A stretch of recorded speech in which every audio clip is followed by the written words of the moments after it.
Those might be puns, but it's early. I don't know. Let's see. You're both well? I am. Very good, yeah, Very good. thank you, yeah. Lovely. Let's have a look at the front pages. The Daily Mail kick off with PM throw the book at corrupt migration lawyers, and the troubled singer Sinead there. The Eye has banks must be reined in after NatWest crisis, ministers told. The Guardian has PM damaging UK PLC in row over exit of NatWest chief, and an even larger picture of troubled singer Sinead O'Connor. Daily Express, inheritance tax raid must be ended. They have Esther Ranson on the front page. Some confusion there. The Times, COVID's lost pupils will cause huge crime wave. And finally, the Daily Star, nothing compared to Sinead O'Connor. Those were your front pages.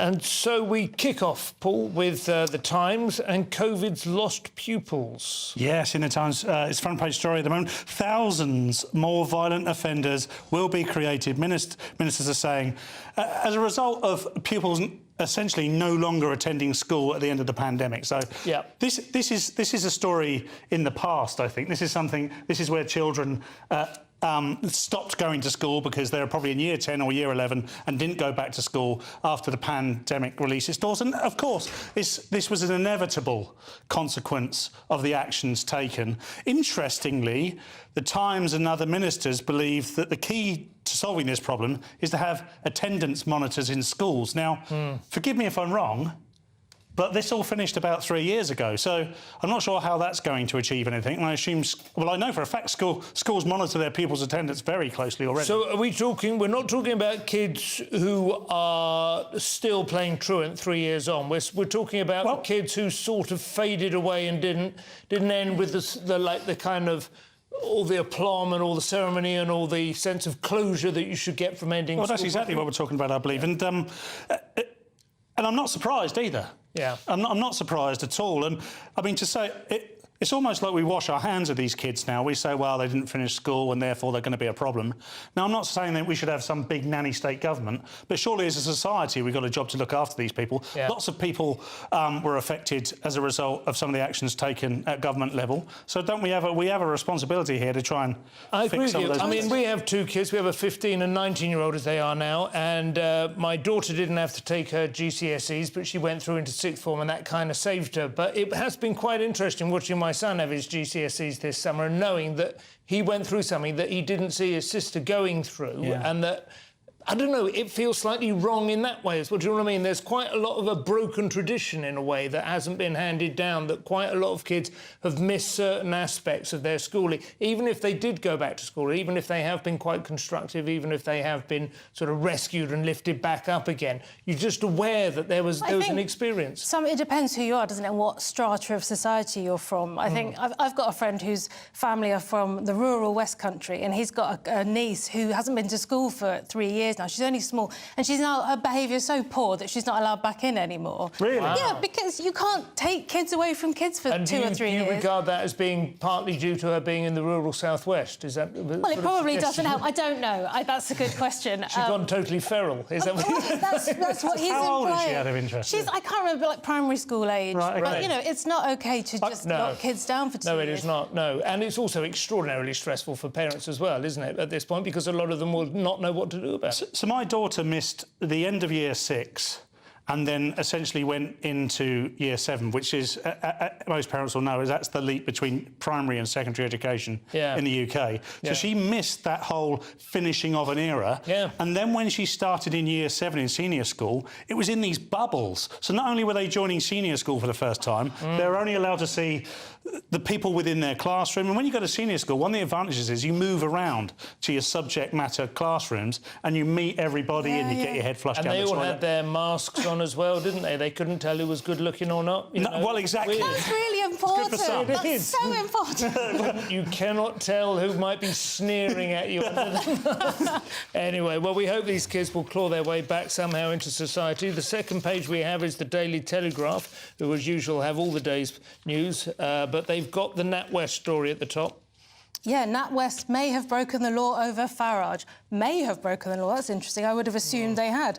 There's a quote here from Farage. Dame Alison Rose's resignation was inevitable, having broken the first rule of banking by breaching client confidentiality. It is she had kind to of go. like patient in a way, isn't it? But Yeah, yes, that's Freudian, isn't it? And now the rest of the NatWest board must follow. So that's what Farage said today. So, they're talking about NatWest because that's the parent company, but there's obviously Coutts is a brand within NatWest, but NatWest is also a brand underneath NatWest, confusingly. But they're talking about NatWest as the parent company here, rather than... exactly. Yeah, OK. Because he has been offered an account with NatWest, hasn't he? Which has also confused things as well. But it does seem... there is the subtle difference between how they handled the story and what they were doing prior to the story, which is what Nigel Farage originally objected to, and then there was the second tier of outrages, which is when Rose briefed this BBC journalist sort of over dinner, and the suspicion is possibly, slightly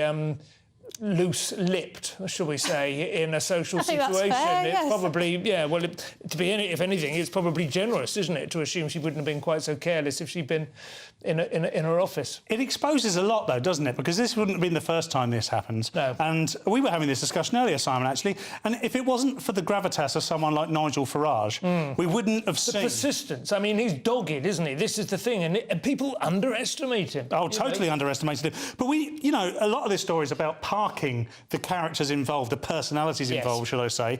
And, for me, it's about the... I want his personality. I think he's the perfect man for the job. But in order to get everybody on board, because there's still plenty of people who don't think this is who don't have a problem with this. It's the greatest exposure of tribal division between people who should be able to rise above that and see it for what it is objectively. Twitter has been an absolute bin fire for the last few days, and I already thought I'd seen all of the philosophers and novelists and so on who had exposed themselves as idiots, frankly, in their inability to separate tribalism and sentiment from hard fact. But this has brought a whole new tranche of them out. Oh, just ridiculous. Just the assumption after assumption after assumption. Nigel equals bad, therefore everything aimed at him must be fair play. Was it Paul Mason on Politics Live with Constantine Kissin? Patronising Constantine Kissin. Who essentially just said, of course, this is part of the risk process. You just don't understand, Constantine. This is perfectly normal. He's the only one who hasn't apologised so far. Wow. It's all been enormously enjoyable. We've got other stories on there which we will come on to inside. But did you want to discuss Spacey?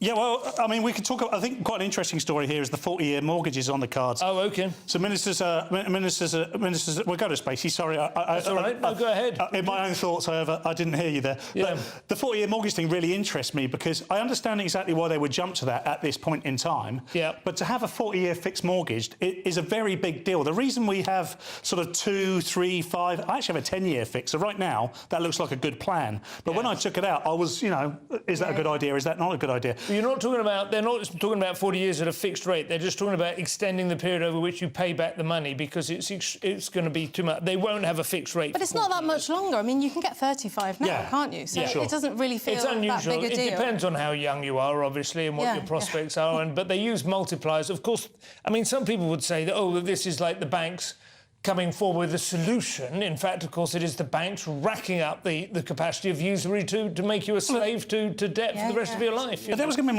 my point on this, essentially, is that, they've created the problem. This sounds like David Icke now, but they've created the problem and they've come up with the solution and all of it benefits them. Somebody's been reading The Big Farmer. Yeah, sorry, yeah. No, too much late night YouTube. Let's have a quick look at the Daily Star. And they have Sinead, as indeed pretty much every other newspaper did, on the front page. Yeah, Sinead. Do this, Paul. Yeah. Sinead dead at 56. Now, this, on the face of it, looks like a truly sad story. Her son committed suicide at the age of 17, about 18 months ago, and. I don't know how she died. I don't think we do know how she died. However, it would look as if perhaps she's taken the same route. And it's just... We're just not saying, are they? It's a troubled ending to a troubled yet... quite special life. It's interesting. There's a part of me thinks you know, one amazing single, 1989, I think it was, maybe 1990. Yeah. A slightly disappointing musical career after that. And if it was the music which elevated her into our consciousness, and that song was written by Prince, of course, with whom she had a strange and dysfunctional relationship as well. She was somebody who had an extraordinary single and an album that sold millions of copies around the world, and then just seemed to sort of career like a pinball off of fame and its opportunities for pushing agenda. She attached herself to various campaigns and causes, primarily, of course, sexual abuse within the Catholic Church. She managed to anger, I think, at least as many people as she brought on side with the stunt on Saturday Night Live. I don't know how I feel about it, to be honest. Obviously, I don't wish death on anyone, but there seems to be an extraordinary amount of sentimental outpouring towards somebody who's... It was a very sentimental song. I mean, it was in 1990. I wasn't buying pop records at that point, but I know the song. You know, it's who doesn't know the song? It's very moving. Well, it's a sad day. We'll hopefully find out more details at some point. But anyway, R.I.P. That is the front pages dealt with. Coming up, X-Files, Climate Armageddon, and arguably bigger catastrophic news for Scotland. They're running out of iron brew. We'll see you in a couple of minutes. What you get for breakfast is something that, if we do our jobs right, you will wake up to news that you didn't know the night before. It's a conversation. It's not just me and Eamon. We want to get to know you, and we want you to get to know us. From 6, it's Breakfast with Eamon and Isabel. Monday to Thursdays on GB News, Britain's news channel. Westminster is going around in ever-decreasing circles, followed by the media. Britain is broken. How on earth did we get into this mess? But more importantly, how do we get out of it? Join me at 7 p.m, Mondays to Thursdays on Farage, here on GB News. We will have open, rational debate. We've got to work out how Britain moves forward from this. Join us here on GB News, the People's Channel. Britain is watching. When the news happens, it happens here. And really important breaking news. Breaking news this morning. On TV, radio and online, the news starts here on Britain's Newsroom. All the biggest stories and the answers that you need from across the UK and beyond. Join Britain's Newsroom from 9:30 on GB News. The People's Channel, Britain's news channel. Join me, Patrick Christie's, Monday to Friday, 3 till 6. We tackle the day's news agenda like you've never seen before. It's high tempo, high octane, the most controversial topics and the best guests. You will not be able to take your eyes and ears off it. I'm not afraid to ask the questions that you really want answered. 3 till 6 p.m, Monday to Friday on GB News, the People's Channel, Britain's news channel. People in Britain, they love free speech, but they also love fair play. I don't care if I'm speaking somebody from a trade union, from the Labour Party, somebody from the SNP. And I think the viewers like to see that actually we can challenge one another, but in a positive way.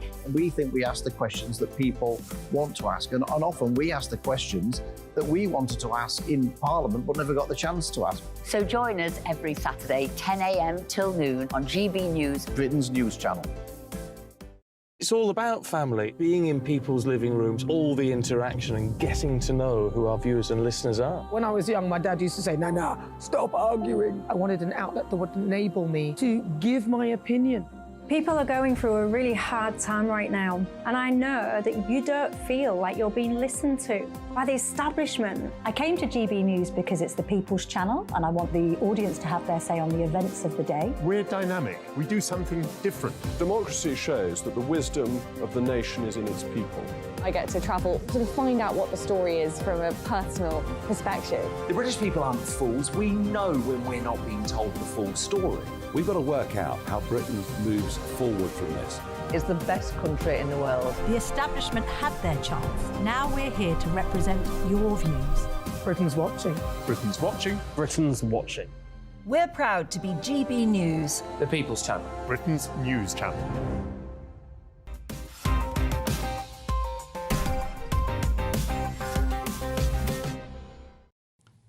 And welcome back to Headliners. So, Paul, we'll kick off the second section with the Daily Mail and a probe into alien spacecraft. To be fair, it's the only language they understand. Yes.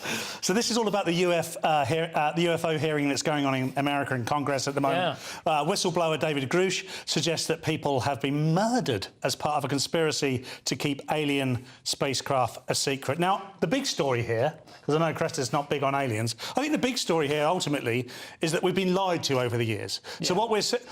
I'm absolutely fascinated by this story. And by the way, if people have been murdered to try and keep this secret, they were murdered in vain, because it seems like all the details are coming out on an almost weekly basis now, so they needn't have bothered. However, However, they might have been murdered decades ago. I mean, they might have got through the Cold War and everything is out now. But that the makes truth it never sleeps. Exactly, and Was that makes it perfectly Is that an okay. X-Files slogan? I don't know. I bet Joe Rogan... The truth is out there is the X-Files. That's it. I bet and Joe Russ Rogan... Never Sleeps was Neil Young. Having a lovely week. No worries. The truth never sleeps. Sorry, yeah, no, I mean, I'm just struck by that. No truth till Hammersmith. So I don't know I don't know if it's the truth. Is it the truth, Paul? This is I the don't thing. know. I like a remake of Scully and Mouldy. Yeah, us too. I don't know. I maybe guessed it. Maybe get you which Or is one's it which. Molly and Sculder? I'm going to call But I would say we're never going to know the truth, though, are we? Are we ever going to know the truth? The weird thing is, I think most people of my generation and of my background in this country have always assumed that the UFO thing was a particular sort of quirk of the Midwest in America, where people live surrounded on all sides by vast cornfields, like essentially agrarian deserts. They're isolated. They're not getting the internet and all the rest of it. And you know, lights, probably, possibly one or two low-level stealth bombers or something are being tested out. It's not impossible that something happened, but this kind of stuff builds up. Just with this latest thing, it seems like people with a bit more credibility than that are coming forward and saying, yes, something has been going on. I'm not saying it's true, but there's definitely something a little bit more, like, tangible to become interested in than... Yeah. You know what I mean? I can believe it. I can believe it. Yeah. But one thing I would say is everything's kind of anecdotal evidence. So somebody heard somebody else or knows somebody or worked in the environment where they could know. Yeah. Nobody's coming along and saying, well, I've met all the aliens. I mean... No, but there are I've been to groups Mars. of people here agreeing that they all saw the same thing, which is kind of X-Files. unnerving. Yeah. I mean, I just don't know what to make of it. I couldn't believe it when I was reading it. It's absolutely extraordinary. In a book called Demon Haunted World by Carl Sagan, which was a great sort of set text from the New Atheist movement, because it was very much about maintaining scepticism and not allowing superstition and religion and so on to wash back into America, as written in the late 90s. He talked a lot about the ability of people to persuade themselves and for these things, these kind of contagions to take hold. And this was the thing, in kind of a rural community or in people without any kind of access to, I suppose, you know, data or not part of a government. You know, you can just... this is what's weird about this. These are people who work for NASA. These are people with PhDs and so on, who have, you would think, some grip on reality. Yeah, and I think there's a lot more to come of this. And like I said right at the beginning, the big story here is that it's quite clear that if any of this is true, the US government have been lying to people for decades. Well, hopefully it's going to continue to provide some scintillating evidence, Cressida. In the meanwhile, we'll stay with the Daily Mail. Suggestions that Parliament might run more smoothly if it was more like a business than a student union. I don't know, that seems a very... Terrible radical idea. Booze ban at Parliament, ? Officials consider making the house dry after it's revealed taxpayers spent £6.4 million subsidising food and drinks for MPs last year. So we're spending a lot of money for them to get... It's not that, so is it, really? £6 million, we've got 16 million people, so we're saying about 10p each. 10p per citizen of the United Kingdom is paying the bar bill. And OK. Here's my point. If it helps them to do a good job, I think that's fine. If it isn't helping them to do a good job, it should go anyway. The £6 million really is neither here nor there. But in terms of the economics, it has come down over the last couple of years. I think it was 7.5 in 21-22 and 9.1 in 2020-21. They weren't even in Parliament. There were a lot of parties. There were a lot of parties. Yeah, that's a good point.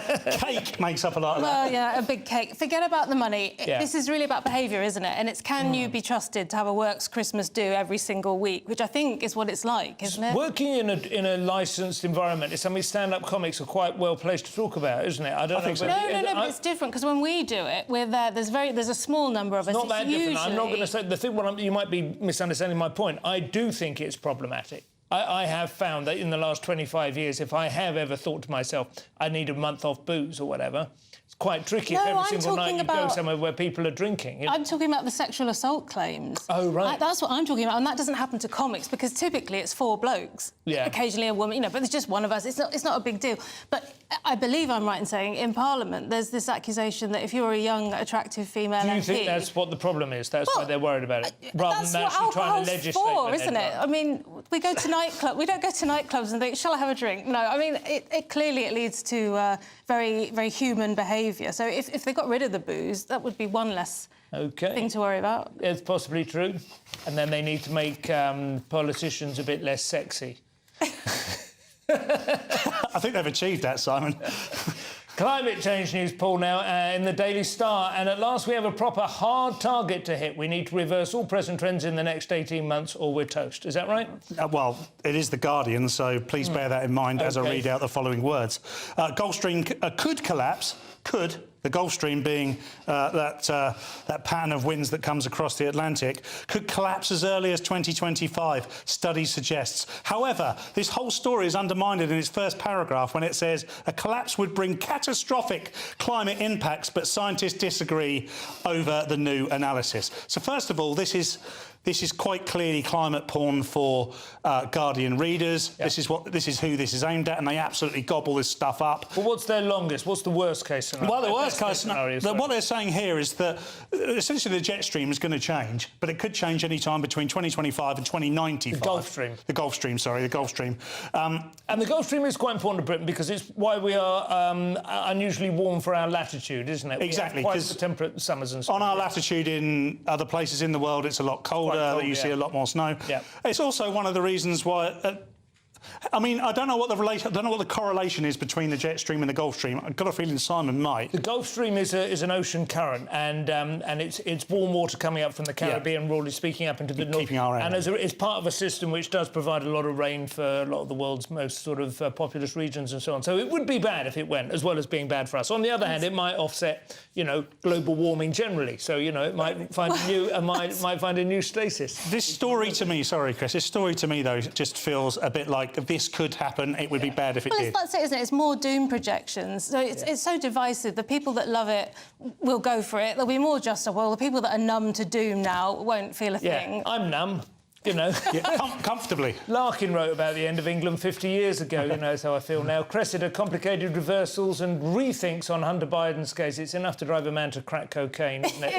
Isn't it? Hunter Biden pleads not guilty to all charges and is still on the hook for deals with China and Ukraine after plea deal collapsed. So the long and the short of it is the lawyer has said, I don't care the judge has said, I don't care who your dad is, you're not going to get away with it. He's been offered, it looks like he's been offered an unusually sweet deal if he confesses to or pleads guilty to a bit of tax evasion, which would give him 12 months in prison.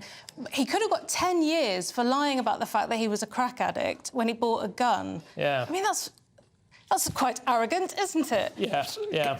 And it is extremely politically sensitive at the moment because we know during the last election, in the build-up to the 2020 election, Twitter famously banned the New York Post, banned its account because it was trying to release a story about the laptop. So, regardless of whether you might feel morally should Joe Biden be held accountable for his son's behaviour, clearly people who do, have some control over the media would like to keep this story quiet, and it's not going away, and it's very damaging. Good luck with that. His lawyer, Kevin Morris, they call him his lawyer and his sugar brother, which isn't a phrase. That's never been a phrase. Biden himself is referred to as the first son, which I'm sure is not a thing either, who? Is it? God. Well, I mean, of the president. Oh, but I mean, it has, like the first lady or whatever, the first son. It's ridiculous. He sounds like something out of the gospel. You're right. Apparently there's pictures of him smoking a bong. We have to move on to our final story for this section, I think, but I don't know because of the bong, Paul. We're over to The Guardian again, and with the Edinburgh Fringe fast approaching, this news could not come at a worse time. Well, absolutely. Iron brew workers call strikes that could dry up supplies within weeks. Wow. I mean, at the end of the day, how is this not on the front pages is what I would have asked straight away. I mean, this is ridiculous. It has to be spelt like iron and brew, because it has no iron in it and it's not brewed. No, exactly, So iron brew supplies could dry out within weeks, a union leader says, after workers that manufactured this, which I believe is AG Bar, of course it is written all over the side of it, basically going on strike over a 5% pay rise. The one thing that struck me as soon as I read this is, who isn't on strike now? I mean, this is just... comedian. We can't... Well, we're not on... We can't be, can we? I mean, we don't get paid if we're not organised. This is a reasonable strike because their company's got 52.9 million in the bank. So it's not like trying to go on strike with the government. Where 52 million? Apparently... That'll go pretty quickly. That's barely 10 years' bar bill at the House of Commons. Yeah, but it's a positive. It's not. They're not in debt. They've got some cash in the bank. It's a good place to start. This time last year, I think it was last year. It might have been the previous summer. I think it was last year. The refuse collectors in Edinburgh went on strike. They certainly did. They did. And it was an absolute catastrophe. And this year will be Ironbrew. It's like Tracy Emin had taken over Edinburgh. It was glorious. That's the end of part 2. After the break, Keir Starmer identifies what a woman is. Paul will decide whether women footballers are remunerated fairly, and Cressida will just sit there shaking her head. See you in a couple of minutes. That warm feeling inside. From Boxed Boilers, proud sponsors of weather on GB News. Hello there, welcome to your GB News weather forecast. I'm Craig Snell. Well, looking ahead to Thursday, for most of us it's going to be fairly cloudy, some outbreaks of rain too, but if you live in central and eastern parts it will feel fairly humid. So here's the situation as we end Wednesday. Got a huge area of low pressure really dominating proceedings, and weather fronts bringing in bands of rain. Some of this rain will be quite heavy and persistent as we go through the course of the night, also bringing in quite a lot of mist and fog, especially across southern parts of the country. Also quite breezy too. The far northeast of Scotland here, actually, we will stay quite dry with some clear spells. So a little bit chilly here, temperatures falling down to around 5 or 6 degrees. But for the rest of us, a much milder night than of late. Temperatures not falling much lower than 15 or 16 degrees. So we do start the day quite mild, but also quite grey, murky and damp. But as the day goes on, we should see some improvements. It may well linger, though, down towards the very far south coast of England and also across Scotland. But elsewhere, some sunshine will develop, but that may well in turn trigger a few showers. But where we do see the sunniest skies, potentially over towards East Anglia and the Wash, we could see highs reaching here around 24 or 25 degrees. But elsewhere, if you do see the rain linger, it will feel a little bit disappointing for July.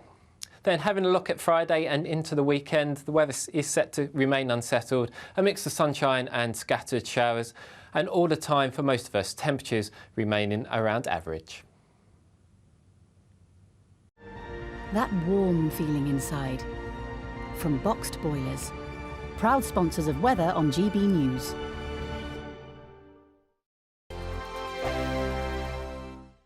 The Live Desk with me, Mark Longhurst. And me, Pip Thompson.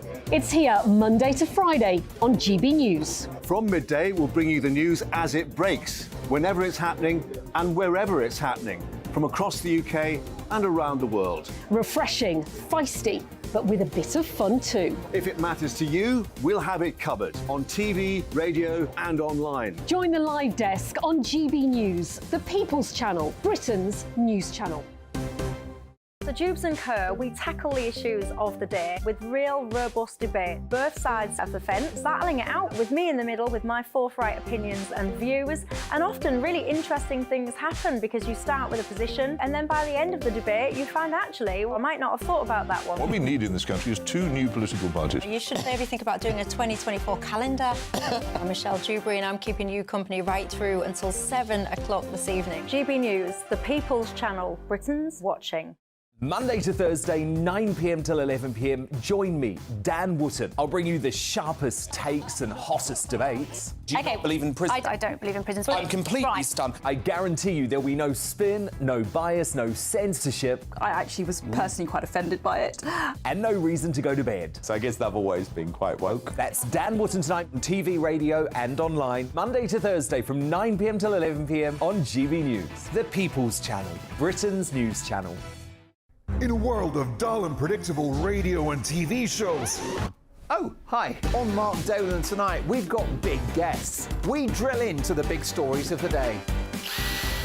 The show adds up to a brilliant listening and viewing experience. Mark Dolan Tonight is the most entertaining current affairs show ever, and that's a fact. That's Mark Dolan Tonight, Friday, Saturday and Sunday from 9. Only on GB News, Britain's news channel.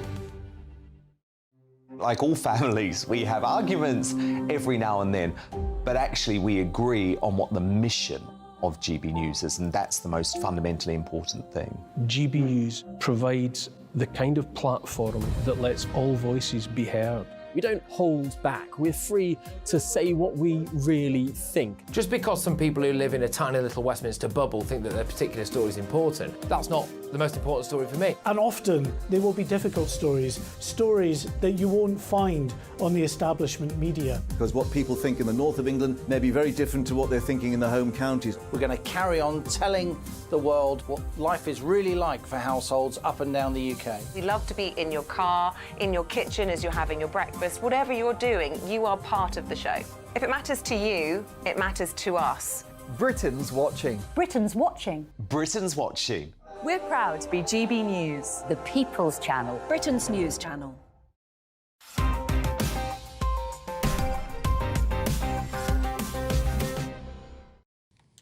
And welcome back to Headliner. So, Cressida, let us start with the Times. Keir Starmer has been sniffing something, and I hope it's the wind. Keir Starmer, a woman, is an adult female. I know. We got there in the end. We got there in the end, despite all his previous mumbling and not being sure on who's got a penis and who hasn't. It turns out that, according to Keir Starmer, a woman is an adult female. So I think the big story here is it's a politician listening to the electorate, which is cool, isn't it? He's flip-flopped the way that the people would like him to flip-flop. He's insisted that biological women need single-sex spaces, as he ruled out introducing self-identification. Should biological women become net zero? That's the big question, isn't it? By 2030. That's the next thing. So he's still backing ULEZ, but we know people don't want ULEZ. And he's come up with this bizarre... Funny. I think enough people do want ULEZ. Probably. I don't want ULEZ, you know, but I think ULEZ is not that unpopular. Again, it's the amount of noise different people make, but it was enough to damage. So you think he's still listening very carefully? I think he is desperately trying to sniff it out. He says that they should go ahead with it, but if people... How's he phrased this? There should be greater financial help for those affected. So what does that mean? I'm going to make you pay £12.50, then I'm going to give you some financial help. Exactly. Just don't do it. Just don't. What a mental thing to say. What a mental... Is that the right phrase? It's the constant escalation of the tax code and punitive taxes. None of it is about raising money. It's all about trying to change behaviour now, isn't it? And so, consequently, you just get endless more confusion, complication. People who can afford accountants avoid it all. People who can't end up paying twice. Well, of course, Uxbridge is in zone... whatever large number you can quote, I don't know. If you're in zones 1 to 4 to 5 or whatever, then ULEZ is great for you because A, you don't need to drive a car anyway, largely. And B, the public transport is that good in London, why would you? And it brings the noise down and it brings the pollution down. I have noticed, I have a friend who does a little bit of buy-to-let property in London. She was saying to me one of the interesting knock-ons is that the lovely old Victorian houses that line like Kennington Road or Brixton Road, Clapham Road, that are... you know, beautiful housing stock that have been made appealing because of the traffic are becoming appealing again. Their prices are going up and they are rented out for a lot more just because of the 20 mile per hour and because of the electric cars and generally because it's a lot less... Let's all have 3 cheers for landlords. Well, if it does finally restore London to being a more pleasant environment to be in, I guess we'll go through a battering storm and we'll... I don't know when it was last a pleasant environment, though, because the last time before this time, it was just a pea super of a smog. Pork, horses and carts, and people forget how much you don't like cars, go and live in Basically, Surrey. if you go back can I just say on this, though, You live on a boat. Yeah, exactly. What is amazing, though, Simon, is that this is the level of questioning that you have to pass to get the top job in the UK now. Go on. What is a woman? Yeah, well, he's sailed through it on his 18th He doesn't attempt. know what a woman is. He just wants to be Prime Minister. Back to the Mail now, Paul. And speaking of women, Hervé Renard has won the Africa Cup of Nations with 2 different sides. He was the first man to do that, but he's now confronting his greatest challenge yet, persuading female footballers that they're not worth it. So, that's not what I was going to say. Hervé Renard is, I believe, the women's manager for their football team. And he's essentially come out and said that women footballers in general need to be patient about their wages meeting that of their male counterparts. Now, I've been watching the women's football. I actually quite like women's football. I don't have anything against women. I've said that so much this week. It's so relevant and so funny. One thing I would say, though, this isn't a story of sexism. This is a story of economics. At the end of the day, two things have got to happen for women to get paid the same amount in any business, and that's that they have to generate the same. Particularly in football, they have to generate equal money, or the men's game has to subsidise it in some way, which has already happened. It happened in America, and at the end of the day, you're essentially getting very good wages.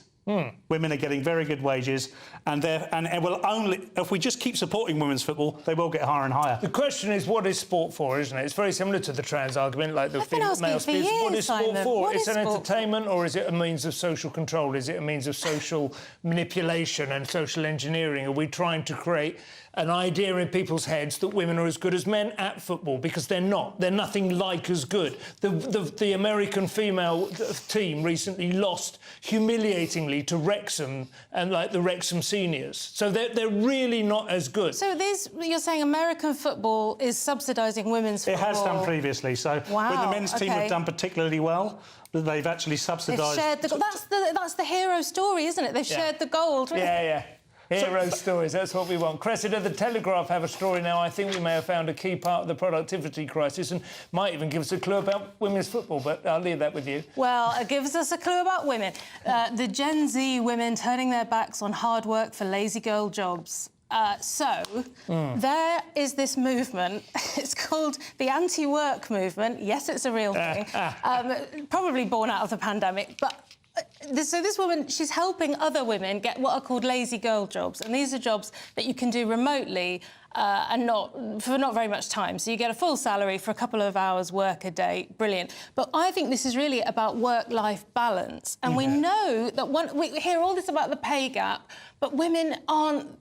They're not as driven for high salaries as men. It's not a motivator. And I'm reminded of that lovely quote that Jung is supposed to have said. I got this from Jordan Peterson. A man's highest goal is perfection, and a woman's most important thing is wholeness. And I think that's what women are like. Women want to have it all, or they're told they can have it all. We hear about it all the time. It's a con, you can't have it all. So if a woman can find a job that allows her to do other things as well, doesn't mention kids, but, that's... typically what it is, then that's great. I'm all, anti-work. I mean, I know of my friends, from my university cohort, some of them did enormously well, have done tremendously well at work and have earned great salaries and have huge houses and have reached my age and are retiring now and are going to have some nice years, but looking back, realise they've done nothing else. They've spent 30 years every single night. They've committed at least to working to the dot, if not way beyond it. A lot of them, emerge almost blinking into the light to find their marriages have sort of basically faded to nothing. And, that is a choice you can make. It's true, not many women make that choice. And I think, to be honest, they're probably right not to. This is, I think, a slightly pathological... overcorrection in the other direction. But what I love about this is it shows you it's not just about barriers. We just hear endlessly about opportunities for women, make sure there's no glass ceiling and so on and so on. It's like, this is a movement from the women saying we don't want to go to work for 60 hours a week. Yeah, well, who knows? Maybe the trend is coming. Paul, time's out. Meghan and Harry have presumably felt the world has been missing their gentle hands on the tiller for too long. Dear, oh dear, here we go again. Duke and Duchess of Sussex, who I call the Duke and Duchess of Grift, have thrown their support behind a report calling for the media and advertisers to break the gender binary, which is essentially saying things like, don't have men, being the people that are cutting the grass and advertising lawnmowers. Now, I don't know when the last time they watched TV was. Absolutely. It must have been 2010. I mean, the last time I saw an advert where there was a man doing stuff with man tools, opal fruits were still called opal fruits. And this is just an absolute grift. There is a reason. It is a grift, but it's good as well, because I've been reading about this recently, and one of the things I didn't know, because I'm not just sexist, is that male parenting is really important. And kids benefit enormously from male parenting, so... They're not going to be persuaded to do it because the Duchess of Sussex is back to charity. Well, no, that's this true. is the same. That's this is true. like this mate stuff. It is tiresome because it's using adverts to become social engineering. Again, you should use an advert to sell a lawnmower. Any attempt to use an advert advert to sell a lawnmower and sell the idea that your wife could do the lawn mowing while you were inside breastfeeding is it's not. I mean, I'm not. You won't sell many lawnmowers, will you? Exactly. No. And my wife does loads of gardening. Anyway, after the break, we've got angry Oompa Loompas, Barbie, and human meat. Or as Paul calls it, a standard Wednesday night. We'll see you in a couple of minutes.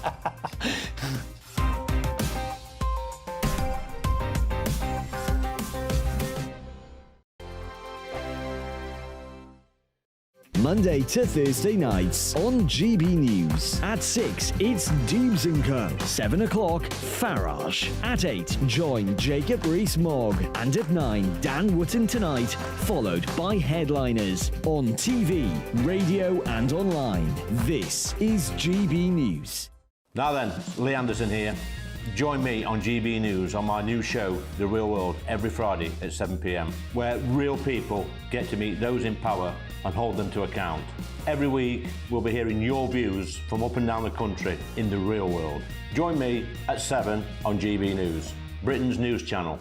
Join me, Camilla Tominey, on Sunday mornings from 9:30, taking the politicians to task and breaking out of SW1 to see how their decisions are affecting you across the UK. Bursting the Westminster bubble every Sunday morning, only on GB News, the People's Channel. Britain's watching.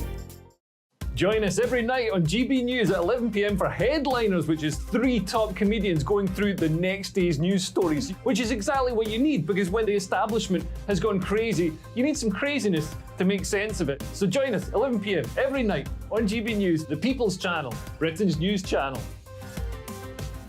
I'm Andrew Doyle. Join me at 7 o'clock every Sunday night for Free Speech Nation, the show where I tackle the week's biggest stories in politics and current affairs with the help of my 2 comedian panellists and a variety of special guests. Free Speech Nation, Sunday nights from 7 on GB News, the People's Channel, Britain's news channel. Every Sunday from 11, join Michael Portillo. There will be topical discussion, looking at the week before and the week to come. So kick back and relax at 11 a.m. on Sundays on GB News with me, Michael Portillo. GB News, the People's Channel, Britain's news channel. I joined GB News because I was sick and tired of not hearing my views being represented, not just mine, but so many people that I knew and spoke to. I just couldn't get my voice out there. I couldn't say anything. I couldn't do anything. Whatever the narrative was, I kind of had to follow it. GB News is there to provide a voice for those who have been ignored by the establishment media. We think different things. We've got a different style. GB News is here to be optimistic and positive about the future. It's real kind of dynamic and flowing, with the audience very much at the heart of it, like a big family. Here at GB News, we talk about the things that matter to you. Hearing the voices from right across our towns and cities, especially our towns. All sides of the argument represented with a heavy dose of opinion. We're on a mission here to make a difference. And the GB News family really is here for you, and whatever time of day you can watch or listen. Britain's watching. Britain's watching. We're proud to be GB News, the People's Channel, Britain's news channel.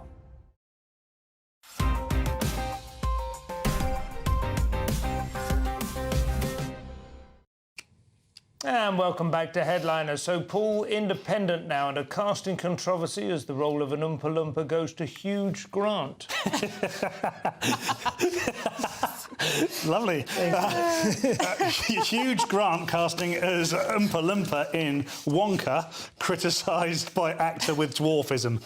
Loads of words. What a headline. I know, it's unbelievable, isn't it? I mean, people do shrink with age, so first of all... That's true. Hugh Grant is maybe medium Grant now. Maybe a medium Grant now, Still yeah. a Wonka. However, this story is fascinating to me because it keeps coming up, you know, can gay men play straight men? Can historically white people be played by...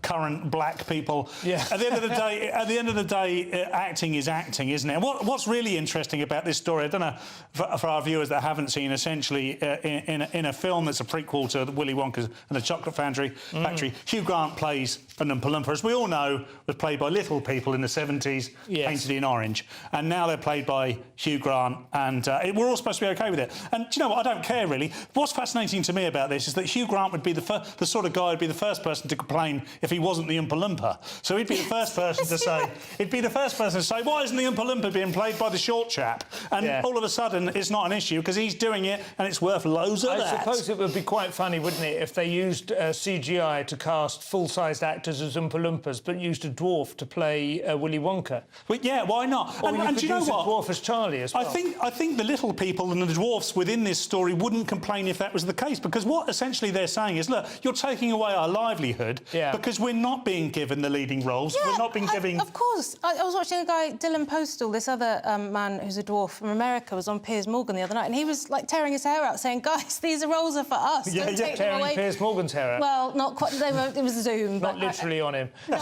literally. That would have been a great... He was really frustrated. Get it off me! there is a new film coming out of Snow White and the Seven Dwarfs, and because I think Peter Dinklage is his name, isn't it? Yeah. Who was the Game of Thrones dwarf, and has become like a kind of self-appointed mouthpiece of dwarf acting fraternity. After he's had his success. You're like casting dwarves as these kind of magical people is patronising. So they've cast 6 regular-sized people as the dwarves in the new Snow White, and there's literally one dwarf and all the other people in the cottage that Snow White... I don't think that's helping dwarves, is it, particularly? It's certainly... I don't think so, no. I think those dwarves were good role models in Snow White and the Seven Dwarfs. Well, they were industrious. This is what Dylan Postal Postal was saying. He was saying they've all got these fantastic heroic characteristics protecting Snow White. Leave it alone, is what he said. Absolutely, Cressida. We have more film news now. Greta Gerwig has been subjected to an onslaught of criticism from right-wing Barbie trolls. Where else but The Guardian for this crap? Greta Gerwig responds to trolling from right-wing Barbie critics. So, yeah, apparently people don't like it because it's very woke. I haven't seen it. Have either of you seen it? No, we tried to see it this week. We had a couple of nights off, me and the missus, and it's so sold out. They saw loads of screens in Brighton, and that is Brighton, of course, so what can I say? Well, that's very interesting. I've been on public transport today, and I've seen adults dressed as Barbie, and typically women, like enormous pink bows and high pink shoes, and often with a very unsure-looking man in a pastel pink T-shirt. There is some word, I haven't seen it, but there is some word that Ken, who's played by Ryan Gosling, isn't it, sort of gets anti-woke. He gets red-pilled about the fact that he's been subdued. Yeah, and he goes back and he creates a sort of men's rights movement in Barbieville. Oh, perhaps I should see I don't know, it sounds like it plays quite, like, good fun with the whole thing, I don't know. But so you can't see this in London and Brighton, but Portsmouth, where I'm from... Yeah. You can see it as many times a day as you like, for free. Is what I mean. The great thing about art, and we're all involved in art, whether we like it or not, or whether other people like that we are or not. The great thing about art is you can ignore it. You don't have to watch it. It's for people who are interested in it. The thing they say, and this always comes up, and I don't have much trouble with it. I tend to agree with you. Ignore it if you don't like it. But some people go, "You are ruining childhood," and it's like a sort of revisionist history approach. So they're going, "Barbie was a doll that I played with, my children played with, and you've taken it and you've applied all these kind of, again, social engineering or whatever." My childhood... I'm not sure that's really true. My childhood featured Jimmy Savile and Rolf Harris. Yeah, that's It doesn't matter what you do with a Barbie doll. Not directly. Jimmy fixed absolutely nothing You for me. cannot get a Jimmy Savile doll for love nor money. You can't. Metro now, Paul, and Greg Wallace investigating human meat for a TV satire, not to be confused with Greg's Steak Bake. Very different. Greg Wallace's human meat mockumentary hit with hundreds of Ofcom complaints by stupid people, is what I would say. I mean, if you watched this, I have only seen clips, so I didn't sit down and watch it on Monday evening. No. Perhaps many of our viewers did, and I don't know if either of you did. However, if you watched a mockumentary about people farming human meat and thought that it was real, then perhaps, welcome to 2023. But people believed in spaghetti trees, didn't they? They did believe in spaghetti. I don't think they think it's real. I think they think it's distasteful and that their view needs to be heard. Yeah. That may be true. I didn't see it. If you are you sure about that? Because that's a really good point, because I haven't considered that. If they think it's actually human meat, they should be calling the police rather than Ofcom. Yeah, that's a good point. Why are they calling Ofcom? There is something about Greg Wallace that's quite offensive as well, though, isn't it? Just generally, it's the dimples. I don't know. Let's see if we can get through our last 2 stories. Cressida, the man whose warnings about AI, I listened to only a month ago. He thinks chatbots have feelings and deserve the vote. I feel a bit calmer now. Godfather of AI says chatbots could have feelings. Well, Okay. define feelings for them. We haven't solved the mystery of consciousness yet, have we? So No, it's when... very interesting, though, isn't it? But, yeah, go on. Is Sorry. it? I don't know. What, the mystery of... Oh, I think it is, yeah. Oh, that is, yeah, but this, I don't know. I mean, it's Well, terrifying. somebody said there's a guy, I can't remember his name now, and I was reading his book only last week, and watching him on YouTube talking about it, and he was saying that, you know, it's ridiculous, the idea we think that a computer, if it gets big enough, would have consciousness. It's like all these are little valves and things. If you could feel like the world with valves wouldn't create consciousness. Consciousness is something more, like, essential than that. It's not a Yeah, and we function of don't know what it thinking. is, because we know we could open a human brain and stimulate different things and make the taste of chocolate ice cream, but it wouldn't be... It wouldn't know what it was. Actually, we couldn't do that anyway. I was really interested for a moment. We just make everything taste like chocolate ice cream. That'd be the end of me. What's truly mental about this, by the way, is what's the correlation between feelings and political rights? Correct. The show is nearly over on that bombshell. Let's take another quick look at Thursday's front pages. The Daily Mail, PM, throw the book at corrupt immigration lawyers. The banks must be reined in after NatWest crisis. Minister told The Guardian. PM damaging UK PLC and row over exit of NatWest chief. Farewell Sinead O'Connor. Daily Express, inheritance tax. Raid must be ended. The Times, COVID's lost pupils will cause huge crime wave. And finally, the Daily Star, nothing compared to Sinead. Those were your front pages, and that's all we have time for. Thank you to my guests, Paul and Cressida. I'm back tomorrow at 11 p.m. with Darius Davis, I think his debut, and Leo Kearse. If you're watching at 5 a.m, stay tuned for breakfast. Otherwise, good night. The temperature's rising. Boxed Solar, proud sponsors of weather on GB News. Hello there, welcome to your GB News weather forecast. I'm Craig Snell. Well, looking ahead to Thursday, for most of us it's going to be fairly cloudy, some outbreaks of rain too, but if you live in central and east... The temperature's rising. Boxed Solar, proud sponsors of weather on GB News. Hello there, welcome to your GB News weather forecast. I'm Craig Snell. Well, looking ahead to Thursday...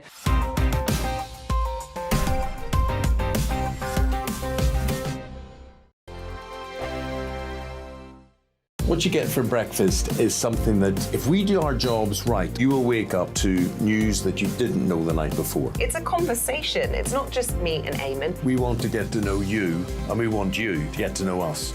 From 6, it's Breakfast with Eamon and Isabel. Monday to Thursdays on GB News. Britain's news channel.